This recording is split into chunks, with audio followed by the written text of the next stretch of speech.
कर लें आपकी मर्जी, मेरे फोटो ना लें। जिन्नी फोटो नहीं। बहुत मेहरबानी आपकी। तो ये अहले बैत अतहर का घर है। इस घर को कई नामों से पुकारा जाता है। कोई तो लाइलमी में हज़रत अली का ही घर कह देता है और कोई बीवी फातिमा का घर कह देता है। हालांकि हज़रत बीवी फातिमा हज़रत अली रज़ियल्लाहु अन्हु का जो घर था वो गुंबद खजरा के ठीक सामने था जी। वहाँ तो अब सहन में आ गई वो जगह। ये और ये है इमाम ज़ैनुल आबिदीन का घर। अच्छा, हज़रत इमाम जन्नत जब करबला शरीफ के वाक़े के बाद जब ये मुक़द्दस नफूस ये काफ़िला मदीना मुनव्वरा वापस आया सताया हुआ काफ़िला जब यहाँ आया तो ये अपने पुराने घर में गए जी, वही सुकूनत पज़ीर हुए। ठीक है, लेकिन हज़रत उलमा फरमाते हैं मर्दों में सबसे ज़्यादा गम पूरी कायनात में किसी को पहुँचा तो इमाम ज़ैनुल आबिदीन को जी, बिल्कुल सही। औरतों में सबसे ज़्यादा गमज़दा अगर कोई हुई तो हज़रत सैयदा बीबी ज़ैनब। सही है, हाँ बिल्कुल सही है। ये तीनों हस्तियाँ इसी मकान में रही। तो ये मकान कब बना, कैसे बना, इसके बारे में मैं बताना चाहूँगा। बीवी सैयदा सकीना जो है वो हज़रत इमाम ज़ैनुल आबिदीन बहन है। तो जब ये अपने पुराने घर में सुकूनत पज़ीर हुए, और आप एक बात और याद रखिए, मैं इसलिए तफसील से बयान कर रहा हूँ कि आपके लिए मज़मून बन जाता है। तो हज़रत इमाम ज़ैनुल आबिदीन रज़ियल्लाहु तआला अन्हु क्योंकि बेहिसाब सताए हुए थे, तो जब कोई इंसान को कोई सताता है और जब वो सताने के बाद किसी अपने से मिलता है और तो इसका भूख बन जाती है, उसको लगता है उससे गले लग के रोले मतलब पूरी भड़ास निकल जाए। और ये तो पूरी ज़माने भर के सताए हुए थे, इनसे ज़्यादा तो कौन सताया हुआ, ये मजलूम थे। मजलूम करबला जब यहाँ तशरीफ़ लाए तो जब सरकार की बारगाह में हाजिर हुए तो इनके आंसू नहीं रुकते। इस घर में रहते थे, जब वो सरकार के हर वक्त तो सरकार सामने हमारी कोताह नजर तो हम सरकार को नहीं देख सकते, वो तो हर वक्त हुजूर को देख रहे होंगे और तो उनके दिल में ये ख्याल आता होगा या नाना जान हमारे साथ क्या हो गया है ना। तो हर वक्त आंसू बहाते थे। उलमा फरमाते हैं कभी आंसू नहीं रुकते थे, 24 घंटे आंसू देख के हुजूर का। तो ये बात या तो आपके दिल में खुद आई या किसी ने मशवरा दिया, हाँ, या तो किसी ने मशवरा दिया या किसी आपके दिल में खुद आई कि मैं थोड़ा फासले पर रह जाऊं, जब हाजिरी दूंगा तभी गम ताज़ा होगा, वरना मैं थोड़ा सुकून पाऊंगा, है ना। तो वहाँ से यहाँ बनाया और गालिबन ये जगह है सलमान फारसी की, सही है।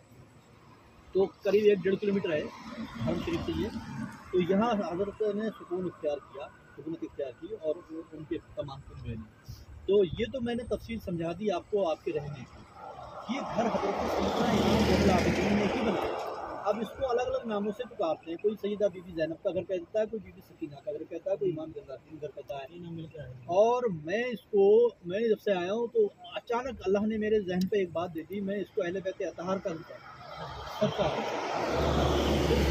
अहले बैत अतहर का घर कहा जाए तो ज़्यादा। और उलमा के सामने मैंने जिक्र किया तो आपने सबने सराहा कि हाँ ये सही, ठीक है। तो ये अहले बैत अतहर का घर है। अब इसमें मैं आपको इसकी कुछ खूबियाँ, कुछ फजीलतें, कुछ तारीफ बताऊँगा। वो ये है कि ये 1400 साल का घर है। 1400 साल तक कोई लोहा भी खुले मैदान में नहीं रुक सकता है, सबसे मजबूत लोहा माना जाता है। आप खुले मैदान में लोहा डाल दें 10-20 साल 50 साल 100 साल के बाद उसकी कील नहीं मिलेगी। इसको किस टेक्नोलॉजी ने रोका? इस तरह रोका है। ये निशानी बनी हुई है, ये बिल्कुल ईमान को ताज़ा करने वाली बात है। अल्लाह ताला ने इसको रोक रखा है। फिर मैं एक बार कहूँगा खुदा जब दीन लेता है तो अक्ल छीन लेता है। इनको अकल ही नहीं मिली है, इनके पास दीन चला गया, वरना ये सोच के ईमान ले आए कि 1400 साल से इस मिट्टी को किसने नहीं घोला, क्यों नहीं घोला इस पानी ने। यहाँ बारिश भी हुई, तूफान भी आए, हवा भी चली, सब कुछ। आपको मैं बता दूं मिट्टी पत्थर के नीचे हो तो गालिबन ज़्यादा देर रह सकती है, अगर मिट्टी पत्थर के ऊपर लगी है तो 1400 साल का इतना लंबा तवील अरसा कैसे नहीं मिट्टी है ये मिट्टी। तो पता ये लगा जिस पर रसूलुल्लाह सल्लल्लाहु अलैहि वसल्लम की औलाद पाक के दस्ते पाक लग जाएं वो क़यामत तक महफूज हो जाती है। अगर इसे कोई छेड़े ना, इसे कोई हटाए ना तो यकीनन ये क़यामत तक इसी तरह रहेगी। जब 1400 साल से नहीं गली तो अब कैसे गलेगी? चौखटे भी लग गई हुई। अच्छा, अब लकड़ी का देख लें, लकड़ी भी सलामत है। लकड़ी के मैं तो कम तजर्बेकार हूँ, कम इल्म हूँ और कम उम्र हूँ, तो मुझे इतना नहीं मालूम, लेकिन बुजुर्ग फरमाते हैं, मिसाल देते हैं कि एक लकड़ी ऐसी है जिसकी 300 बरस की उम्र होती है, सागौन या साग। तो उसके बारे में मिसाल भी देते हैं कि 100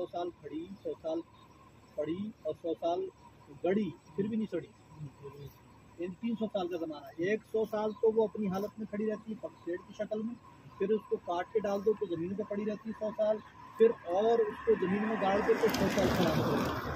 गोया 300 साल उसकी उम्र बताई जाती है। तो बबूल की लकड़ी होगी ज़्यादा से ज़्यादा या खजूर की लकड़ी होगी इसमें। यहाँ तो साल और सागौन है नहीं, और साल और सागौन भी मान लें कि ये 1400 साल कैसे रुक गई, ये अल्लाह की कुदरत है। ठीक है, अब आप पर सोने पर सुहागा बताऊंगा मैं, आपको मज़ा आ जाएगा। सबसे पहले जब लकड़ी गलती है तो उसका बक्कल गलता है ना, इसका बक्कल भी सलामत, मैं अभी दिखाऊंगा। मुद्दे की बात है, ये बक्कल तक सलामत है, सबसे पहले वही गलता है जी, बक्कल गलता है पहले। हाँ, 1400 साल से सलामत है, यानी हमारे ईमानों को ताज़ा करने के लिए सलामत है आज का।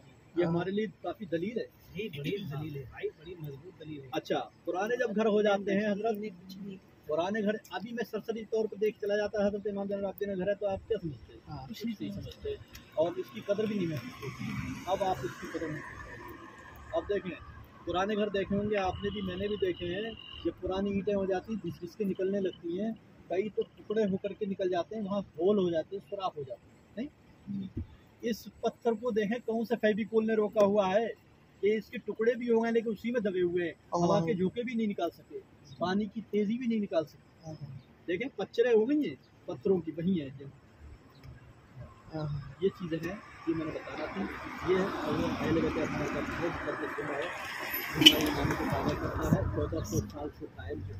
ये मैं कहता हूँ जब हुज़ूर पाक सल्लल्लाहु अलैहि वसल्लम की औलाद पाक के जिस चीज़ को हाथ लग जाए वो महफूज हो जाए, तो जब जिसको सरकार खुद हाथ लगाए वो कैसे नहीं महफूज होगी क़यामत तक? नहीं, ये अहले बैत अताहर का कुआं शरीफ है जिससे पानी लिया करते, इस्तेमाल करते। वो मतबख शरीफ किचन मुबारक है जिससे खाना बनता, अहले बैत अताहर का खाना बना करता।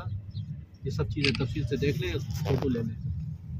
और अब मैं एक चीज़ और दिखाऊंगा, अहले बैत अताहर की मस्तूरात अताहर जो थी, ख़वातीन जो थी, वो पाक ख़वातीन हैं, उनके लिए एक इबादत खाना है इसमें बना हुआ, इबादत घर।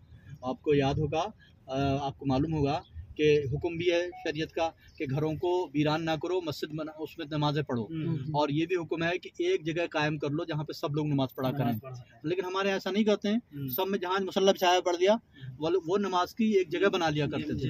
नहीं, ये दिखाना, वो जगह बना लिया करते थे। अहले बैत अताहर की मस्तूरात अताहर का ये इबादत घर है, ये इबादत वो मेहराब से बनी हुई है। इसके ऊपर जो लकड़ी लगी है उस लकड़ी का बक्कल भी सलामत है, बक्कल तक लगा हुआ है। भाई जी वीडियो बना लो, ये सब भेजना है आपको। उतर जाओ, उतर के बना लो आप, फरहान भाई उतर जाए, और बाकी आप लोग बैठे हैं, जल्दी बना के आ जाए जो भी बनाना है।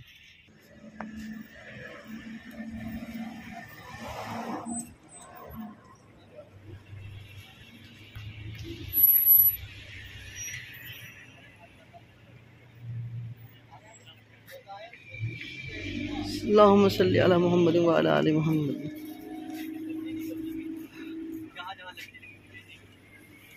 से भी नजर आ रहा है, जरा अंदर से भी नजर आ रहा है।